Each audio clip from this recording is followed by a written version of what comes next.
Il y a une politique d'appauvrissement des personnes qui sont sans emploi. Une politique menée. Donc, on a eu la réforme de l'assurance chômage qui a diminué les droits au chômage en montant, puis une autre en durée.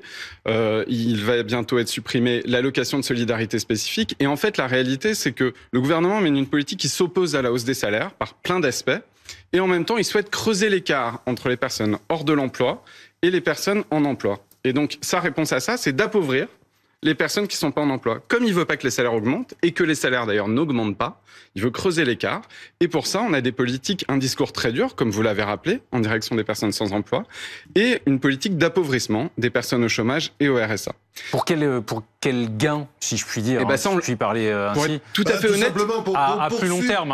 Pour expliquer, c'est parce que le gouvernement est méchant. Voilà, on en est là. C'est sur le type d'argument que vous... Je suis désolé. Parce que le gouvernement est méchant. Donc, il veut appauvrir les Français. Voilà. Bon, non, moi je dis ce que le gouvernement fait. Le gouvernement diminue les protections des personnes sans emploi au chômage. Et donc les études, par exemple de l'UNEDIC, montrent que ça fait baisser d'environ 20% l'indemnité chômage en montant. Donc maintenant, quel effet ça a ? C'est la bonne question. Donc il y a théoriquement deux effets possibles. Ce que dit le gouvernement, c'est que en durcissant les conditions, ça va renvoyer des personnes en emploi. Peut-être, mais pour l'instant, on n'en a aucune preuve et tous les discours, on n'a pas d'études en réalité là-dessus.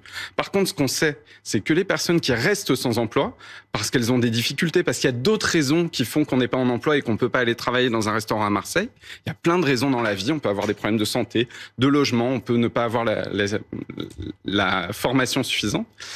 Pour toutes ces raisons-là, ces personnes vont être appauvries et toute la famille. C'est vrai pour certaines, vous savez très bien, là, vous avez une façon de généraliser, c'est pas sérieux.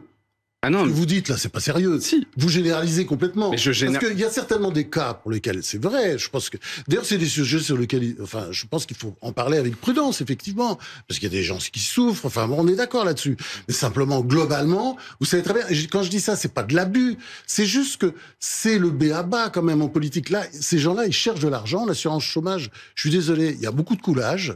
Et, ils cherchent de l'argent. Ils en cherchent ailleurs aussi. Mais non, me dites pas le contraire. Vous savez très bien.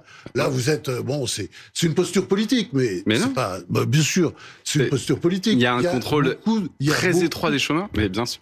Mais par exemple, vous avez la moitié des personnes qui sont au chômage qui ne touchent pas l'aide au retour à l'emploi, qui n'ont pas de droit au chômage.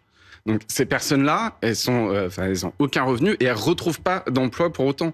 Quand on est au chômage, on vit pas bien et d'ailleurs, quand on est au RSA par exemple, on passe du temps à chercher des solutions. Alors on lui demande, Monsieur Gattaz, que faut-il faire pour que le chômage baisse ? Eh bien regardez sa réponse. Il est important qu'on puisse inciter aussi au travail des gens qui peuvent travailler et ne le font pas forcément. Et puis il faut des chômeurs longue durée. C'est un argument qu'on entend très souvent.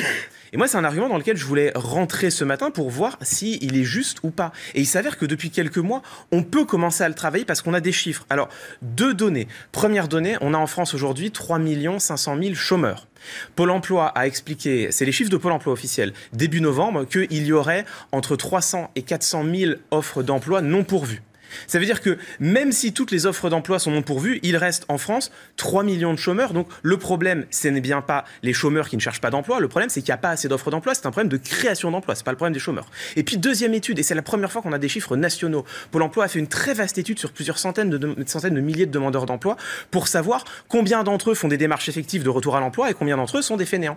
La réponse, c'est 86% des demandeurs d'emploi font des démarches effectives, font beaucoup d'efforts pour retrouver du travail. Et la conclusion de Pôle emploi, c'est Pôle emploi qui le dit, c'est que les chômeurs font des efforts et que c'est pas un problème de chômeurs fainéants. Donc cet argument qui est employé par Pierre Gattaz et qu'on entend beaucoup dire est nul et non avenu. Il y a également, il faut quand même dire aussi un tout petit peu les choses. Allez vous balader dans le Haut-Beaujolais, là où j'ai quelques attaches familiales, vous discutez avec les gens. Mais partout, les types vous disent, il y a un tel, on sait très bien, il bossait depuis 1 an, là, dans ma pizzeria, il m'a demandé de le licencier, parce qu'il sait que derrière, il peut bénéficier du chômage.